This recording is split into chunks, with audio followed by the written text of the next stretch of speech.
We did okay. We did well. Our execution in the fourth is still very poor in terms of what we need to accomplish. But, all in all, I thought it was a good defensive effort. Your big guys played very well, particularly went to the glass and scored a lot of second-chance baskets. I thought you were the only guy hitting outside shots. They were critical tonight, weren't they? Extremely. That's what's going to get us W's, though, is us taking advantage on the glass and also keeping them off the offensive boards. We only gave them 13 second-chance points tonight, which normally it's up in the 25 to 30 range. And I saw you talking to Gronkowski during the game. What did you say to him? I said the Eagles need a tight end. That's what I told him. Do you take the bait? I'm recruiting. No, he's phenomenally talented, just a freak athlete. Was he surprised you said something to him? No, we were talking. He shot it at me. I shot it back. It's fun, to have those conversations with athletes that you respect. I'd also say sharing a laugh with Doc at the end of the game. What did you say to him? I told him his son got some big cojones. He should be very proud.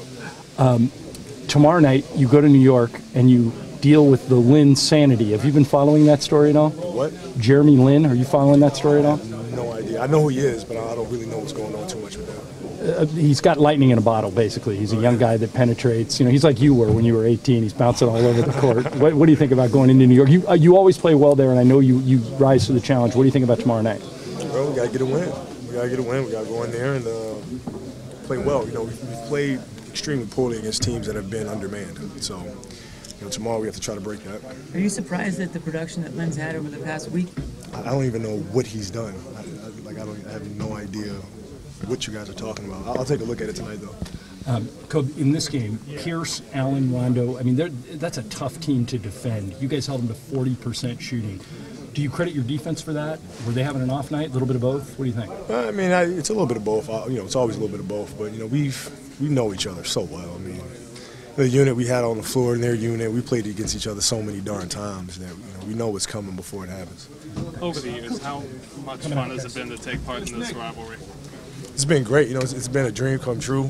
Growing up and watching it, and here I am, part of it.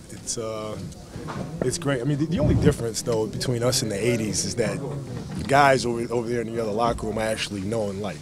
That's the big difference between this time around in the '80s. Kobe, you've been very vocal about how hungry you are for a sixth title. What would you be willing to give up for it?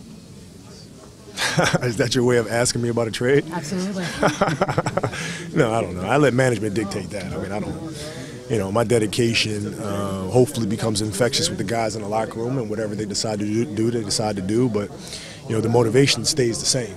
Regardless of who's in this locker room, we have to continue to push forward and try to have that as being our focus. You even call yourself greedy. How do you assess that? You got to scrape the plate. As long as I'm playing, the goal is to win a championship. Everything else is just not an option.